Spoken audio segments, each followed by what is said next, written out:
నమస్కారం. మాగల్ఫ్ న్యూస్ కి స్వాగతం. ప్రతిరోజు 6 దేశాల తాజా వార్తలు మీకు అందించబడుతున్నాయి.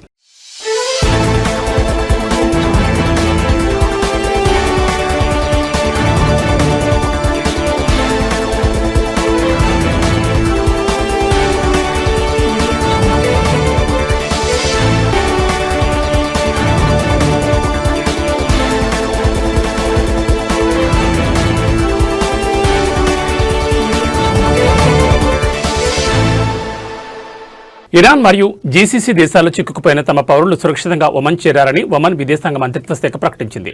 టెహ్రాన్ మరియు అంకారాలోని ఒమానీ రాయబార కార్యాలయాలతో పాటు అజర్బైజాన్లోని సంబంధిత అధికారులు సంయుక్తంగా ఈ తరలింపు ఆపరేషన్ నిర్వహించారు. గల్ఫ్ సహకార మండలి దేశాల నుండి ఒమానీ పౌరుల భూ సరిహద్దు క్రాసింగ్ల ద్వారా సురక్షితంగా ఒమన్కు చేరుకున్నారని పేర్కొంది.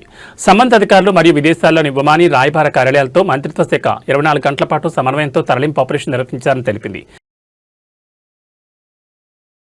దుబాయ్ అంతర్జాతీయ విమానాశ్రయం మరియు అల్ మక్తుమ్ అంతర్జాతీయ విమానాశ్రయంలో గత 48 గంటల్లో 1140కి పైగా విమానాలకు అసిస్టెన్స్ సేవలు అందించారు. మార్చి 2 మరియు 5 తేదీల మధ్య 500కు పైగా విమానాలు డిఎస్పీ మరియు డిడబ్ల్యూసీ నుండి బయలుదేరాయని, 80కి పైగా దేశాలకు 1,05,000 అవుట్ బౌండ్ సీట్లను అందిస్తున్నాయని దుబాయ్ విమానాశ్రయాల అధికారిక యంత్రాంగం తెలిపింది.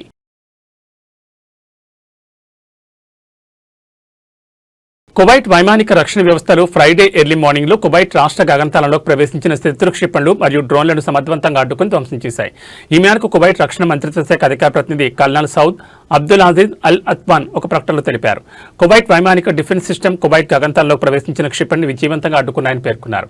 అయితే కొన్ని ప్రాంతాల్లో ముందస్తు హెచ్చరిక సైరన్లు యాక్టివేట్ అయ్యాయని తెలిపారు. కాగా కూల్చివేసిన మిస్సైల్ శకలాలు పడి ఓ వాహనం దెబ్బతిందని పేర్కొన్నారు. ఎవరూ గాయపడ్డ ఘటనలు నమోదు కాలేదని పేర్కొన్నారు.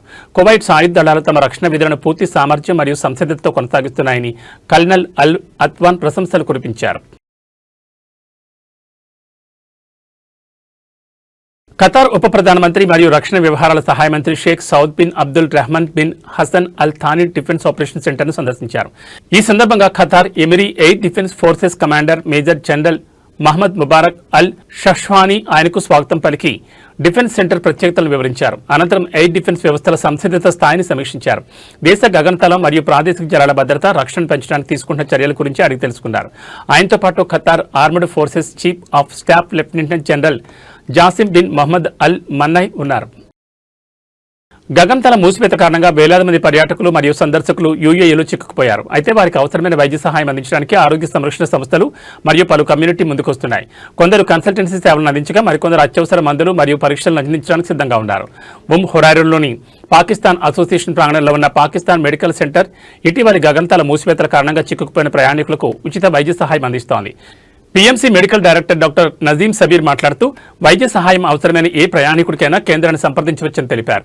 దీర్ఘకాలిక వ్యాధులతో బాధపడుతున్న రోగులకు వారి మందులు అందుబాటులో ఉండకపోవచ్చు, లేదా కొంతమందికి కాలానుగుణ ఫ్లూ రావచ్చని డాక్టర్ సబీర్ వివరించారు. అలాంటి వారు పీఎంసీకి రావచ్చని సూచించారు. తమకు 37 స్పెషాలిటీ హాస్పిటల్స్ ఉన్నాయని, అవి వారంలో 7 రోజులు ఉదయం 8:30 నుంచి రాత్రి 9:30 వరకు తెరిచి ఉంటాయని పేర్కొన్నారు. అన్ని చికిత్స ఖర్చులను భరించడానికి కేంద్రం ప్రత్యేక నిధిని కేటాయించిందన్నారు. ఉచిత కన్సల్టెన్సీ సేవలతో పాటు బౌల్డ్ పరీక్షలు, ఎక్స్రేలు, అల్ట్రాసౌండ్ పరీక్షలు పొందొచ్చని తెలిపారు. 2020లో ప్రారంభించబడిన పీఎంసీ యూఏఈ సమాజానికి బహుమతి అని డాక్టర్ సబీర్ అభివర్ణించారు. ఇది ప్రభుత్వం మరియు దుబాయ్ హెల్త్ అథారిటీ మద్దతుతో నడుస్తుందని అన్నారు. యూఏ టాప్ ఆసుపత్రుల నుంచి 62 మంది వైద్యులు స్వచ్ఛందంగా సేవలు అందిస్తారని పేర్కొన్నారు. కమ్యూనిటీ గ్రూపులతో పాటు ఆరోగ్య సంరక్షణ సంస్థలు దేశంలో చిక్కుకున్న ప్రయాణికులకు ఉచిత లేదా రాయితీ సేవలను కూడా అందిస్తున్నట్లు గ్రూప్ వ్యవస్థాపకుడు మరియు అధ్యక్షుడు తుంబే మొయిద్దీన్ తెలిపారు. వైద్య సంరక్షణ అవసరమైన ఏ పర్యాటకుడికైనా మద్దతు ఇవ్వడానికి తమ బృందాలు సిద్ధంగా ఉంటాయని అన్నారు.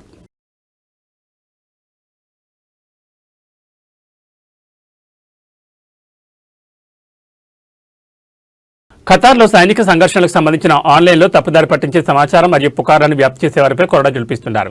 ఈ క్రమంలో వివిధ దేశాలకు చెందిన 194 మంది వ్యక్తులను Qatar cyber crimes cell arrest చేసిందని ఖతార్ అంతర్గత మంత్రిత్వ శాఖ ఒక ప్రకటనలో తెలిపింది.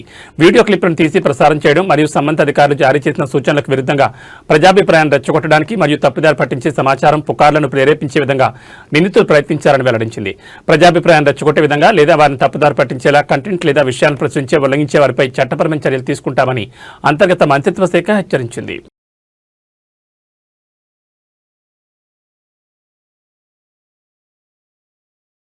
ఇవి మాగల్ఫ్ న్యూస్ విశేషాలు. మరో బులెటిన్లో మళ్ళీ కలుసుకుందాం. నమస్కారం.